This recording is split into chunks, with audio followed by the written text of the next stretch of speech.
ഇതാ ഇങ്ങനെയുള്ള ഈ ഒരു സോപ്പ് പെട്ടി നമുക്ക് ഇങ്ങനെ ആക്കിയെടുത്താലോ? എങ്ങനെയുണ്ട്? അപ്പോൾ വായോ, ഇതാ ആദ്യം തന്നെ ഈ സോപ്പ് പെട്ടി എടുക്കുക. അതിൻ്റെ ഈ ഒരു പോർഷൻ നമുക്ക് കട്ട് ചെയ്തങ്ങ് മാറ്റാം. ഇനി അതിൻ്റെ സൈഡ്സൊക്കെ നമുക്ക് ഗ്ലൂ വെച്ചിട്ട് നന്നായിട്ടൊന്ന് ഒട്ടിച്ചു കൊടുക്കാം. അതിനുശേഷം ഇനി വേണ്ടത് നമുക്ക് ഫോം ഷീറ്റാണ്. ഞാനിവിടെ ഗ്ലിറ്റർ ഫോം ഷീറ്റാണ് എടുത്തിട്ടുള്ളത്. ഇഷ്ടമുള്ളൊരു കളർ ചൂസ് ചെയ്യുക. ഈ സൈഡ്സിൻ്റെ ഒക്കെ മെഷർമെൻറ്റ് അനുസരിച്ചിട്ട് ആ സൈഡ്സിലൊക്കെ ഓരോ പീസ് വെച്ചിട്ട് ഇങ്ങനെ കവർ ചെയ്ത് കൊടുക്കാം.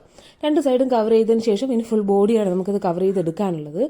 അത് കവർ ചെയ്തെടുക്കുമ്പോൾ കുറച്ച് ഭാഗം ഇതുപോലെ ഇങ്ങനെ എക്സ്ട്രാ ഒന്ന് വിട്ടു കൊടുക്കുക.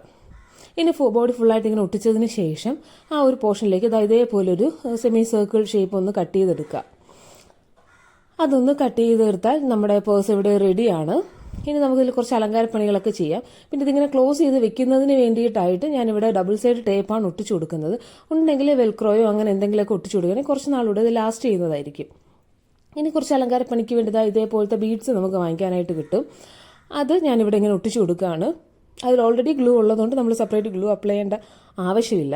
അത് വെച്ചിട്ട് അത് ഫുള്ളായിട്ടൊന്ന് കവർ ചെയ്ത് കൊടുക്കുക. അപ്പോൾ നമ്മുടെ സിമ്പിൾ വാലറ്റ് ഇവിടെ റെഡിയാണെന്ന് നിങ്ങൾക്ക് ഇഷ്ടമായോ? ഇഷ്ടപ്പെട്ടാൽ ലൈക്കും സബ്സ്ക്രൈബും കമൻസും ഒന്നും മറക്കരുത് കേട്ടോ. ഇനി കയ്യിലുള്ള കോയിൻസൊക്കെ നമുക്ക് ഇതിലേക്ക് ഇട്ട് കൊടുക്കാം.